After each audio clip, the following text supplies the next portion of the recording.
coaster. Oh my god. I have a B&M inverted roller coaster right over my head, and I am in Gröna Lund. Welcome to the video.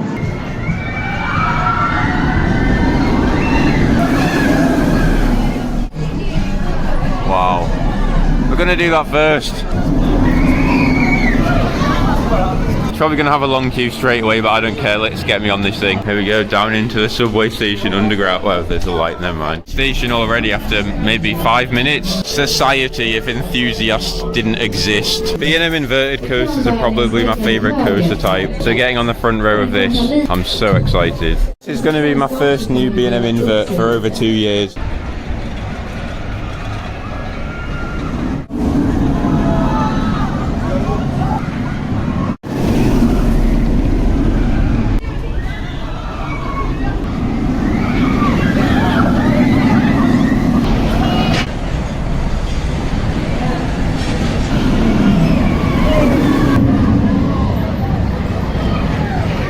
From the top of that lift hill, I got my first true view of Stockholm. Quite an amazing moment to see it from a roller coaster, because when we drove in, we were in a bit of a rush. We arrived in the park a little late and we were taking the ring road around, so it wasn't particularly amazing, but seeing all of the buildings against the water, the birthplace of Avicii, my favourite music artist of all time, absolutely magical. Monster is probably one of the weaker inverts that there are. It's similar to Nemesis Inferno, but the way that they wedge it into this park, you fly so close to so many buildings. I love it. And if you didn't realise, we're queuing for insane. The queues are basically non-existent.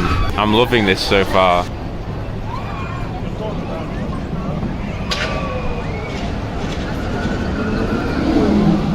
That was insane. It's pretty fun. Definitely offers a very unique sensation. We're gonna do Catapulten, probably one of the worst flat rides in the park, but it doesn't have much of a queue and we have a lot of time made today.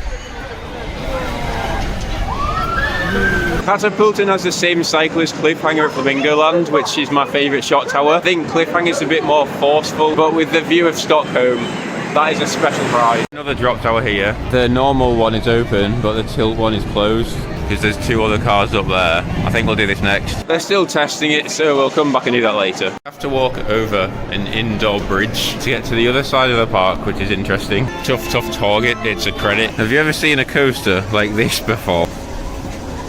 Yay, that was a credit. There's not really anything major here, and all of the rides have disproportionately long queues. We're gonna head back to the main park. We'll get the one remaining credit later. Oh, God, what these supports. This park is a masterpiece of engineering. Damn, boy, he's thick! That's a thick-ass boy! I'll go on Rock Jet. I don't know what this is, but apparently it has a 10-minute queue. There's so many moving things in this park, it's so difficult to decide what to film. If I'm correct, that is very similar to Yucatan at Portaventura, but Yucatan seemed to be running twice as fast compared to that, so it is going really too slow to do anything. Let's go on Jetline. Jetline is sort of Lisa Baribanan's cousin, and it's also running free train ops, so this is probably going to have quite a short queue all day, I think. I've never seen a curved chain lift before.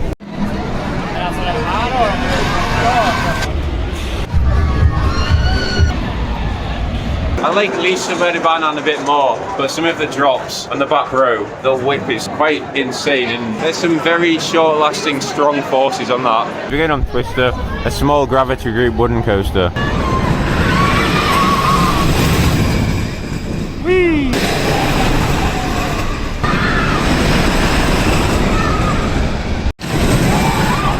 Twister's definitely a unique wooden coaster. It has a bit of a vibration, but it's not too bad. And on the back row, you get pulled over a lot of small, tight drops. So the airtime's definitely solid, but it's quite small, very tight, and a little bit tame for a wooden coaster. Last week I rode Thunder Coaster, which has the same timber line of trains, and I prefer that much more than this. We're now going on Blå Tåget, which I think is a ghost train that I've heard some pretty good things about.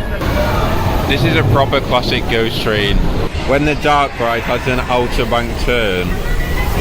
From the outside, Blå Tåget looks a bit tacky, but they have a secretly high budget and some of the effects in there are really impressive. I think ghost trains have a slightly different charm to an outright dark ride. As a ghost train, that's probably the best execution of a ghost train that I've ever seen.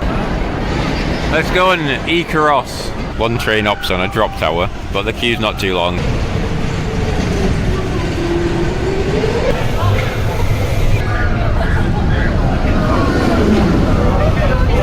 Ooh, we flew too close to the sun. Icaros is such a rush. It should be similar to Falcon's Fury that I did at Busch Gardens quite a long time ago, but I don't really remember that ride very much. Going on the chairs. Such a nice view. The location of that ride means everything. Flying over the water. It's kind of scary in a way, but that ride's a lot of fun. Let's go on Flying Matan.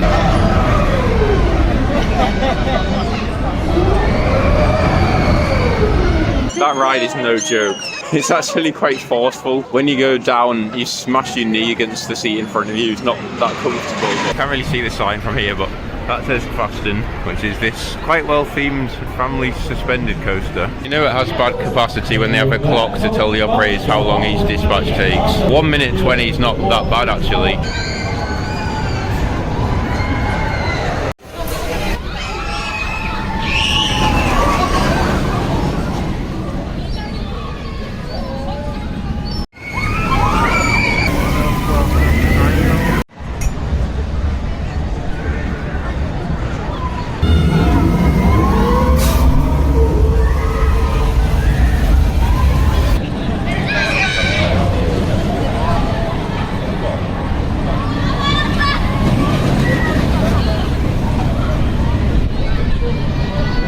That was surprisingly good. It was a little bit janky, but on the back row, the drop has some floater airtime. It's definitely not an Orkanen or an RMF Dragon roller coaster, but as a Vekoma suspended family coaster, probably an older version of those newer models, I think it's pretty good. Time for Wilde Musen.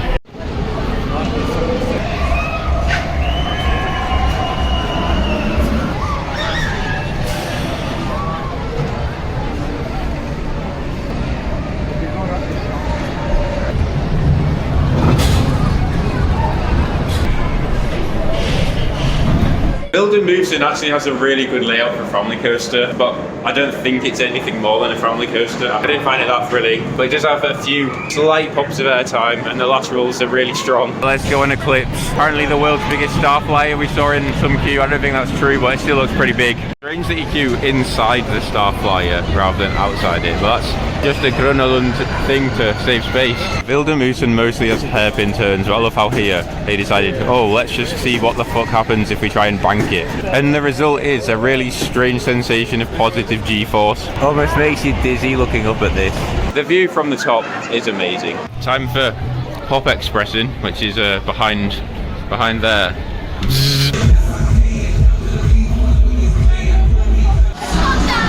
Just for Avicii, I'm not even going to remove this. I don't care if I get a copyright claim. Everybody's singing. I'm literally getting goosebumps right now. I love this. It's a lot of fun. It doesn't have a queue. Don't miss it out. Time for the fun house. Lustiger Huset. Oh.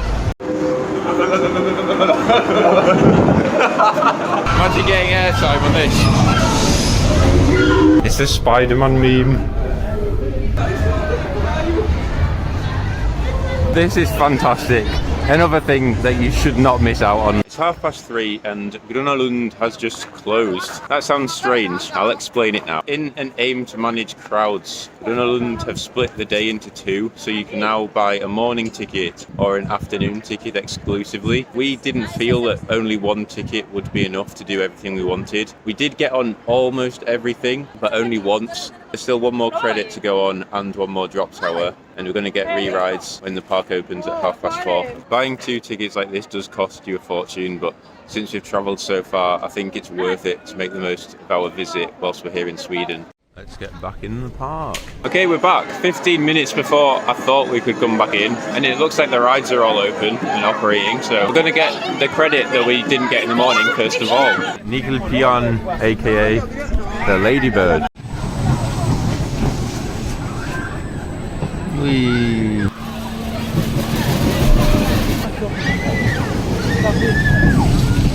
We're about to go on one of the most awesome drop towers of all time. We're going to do the flying elephants. There is an imposter among us. There's literally an infestation of flying ants. I'm not even kidding, there's like thousands of them in the sky, landing on you everywhere. I want to get out of that place, so we're going back to the main area of the park, which has all the thrill rides. What's so fucking complicated? Let's get back on Monster. Bruh, spoiler alert. Finally re-riding Monster. This time we're going to be in the back row.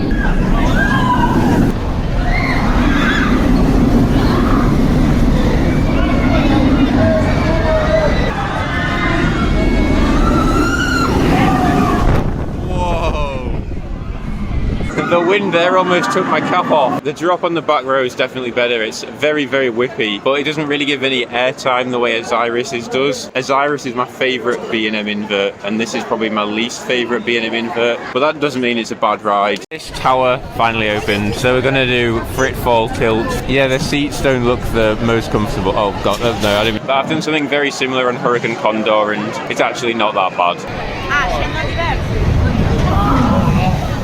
About 40 minutes, but I think it was worth the wait. That's significantly better than Hurricane Condor. Honestly, it's just as good as Icaros. Let's go on Bleckfisken, or in English, the Octopus. Over there is where we're going to get our ferry to Finland from tomorrow. Similar to Jukebox at Liseberg, but not quite as good. Let's go on Kärlekstunneln, aka the Tunnel of Love. And over here, when Monster goes down, that's the Tunnel of Hate, because that's where Malta starts complaining about its rattle. Woody, thump this as they come out the Gröna Lund's famous only water ride. Wait, why are you going back? Oh my god, no.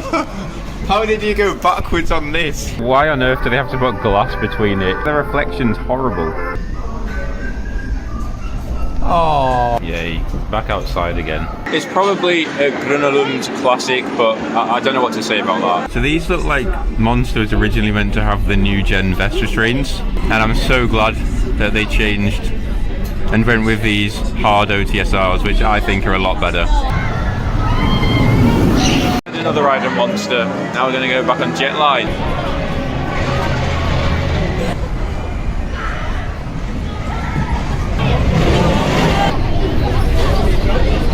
Said the same on Tren de la Mina at Portaventura. Jetline is just as smooth as its track profiling. I rode that on the front and I actually think I enjoyed it more. My name's Tom Scott and I am in the world's smallest Ferris wheel. Just did that. According to the app that I use to count rides, I've now ridden 23 out of 28 rides in Gröna Lund. Time to eat some bolognese, which I bought from Pasta La Vista. Cost only 75 krona, which is about £7. And look at this amazing view. And there's also a hot air balloon, that's pretty cool. We're going back on Insane. Pasta belongs to the streets. Okay, that ride actually was insane. I think it depends a lot on the rotation and what seat you're in. Spinning rides like that can really fluctuate, but I think I experienced one of the strongest pops of airtime I've ever felt just because of the rotation of the car. I almost kicked myself in the head, that's what it felt like, because of how strong the airtime was. Like, that's insane. Oh, that actually wasn't intended. Going on Twister again.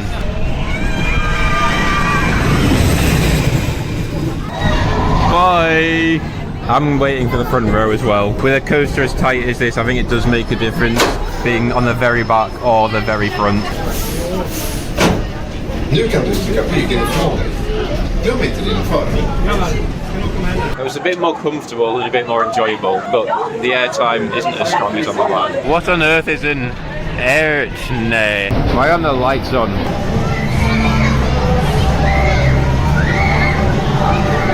I like Jetline a lot. The one thing I have to say though is it has some clearance issues. There's a sign saying keep your arms down, and on this ride they actually mean it. If you put your arms up on that ride, you're playing with fire. Going on Fritfall again, but the normal seats.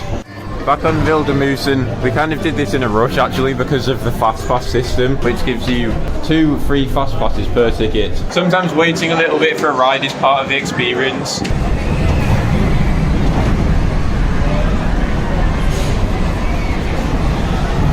Whoa, they were having so much fun. I enjoyed that more, but my original opinion on it still stands. The park closes in 25 minutes. Monster's lights are on. The nighttime atmosphere is awesome here, and I think we're going to finish it with one more ride on Monster. These lights look fire. It's kind of catchy though. One last ride on Monster. On the back row because they closed the front row queue early.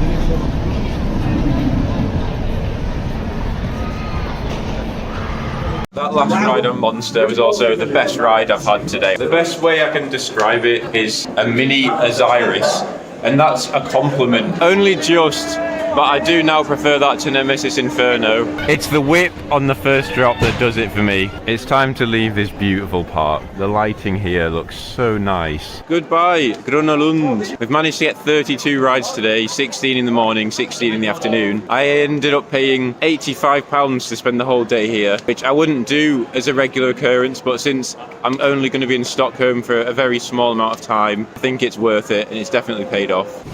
It's not often that you leave a theme park by a boat, or should I say amusement park. As Gröna Lund retreats away in the distance, we leave a pretty amazing park. Tomorrow we'll leave Sweden completely and start a new adventure in Finland. Thanks for watching, bye! It's a drill ride.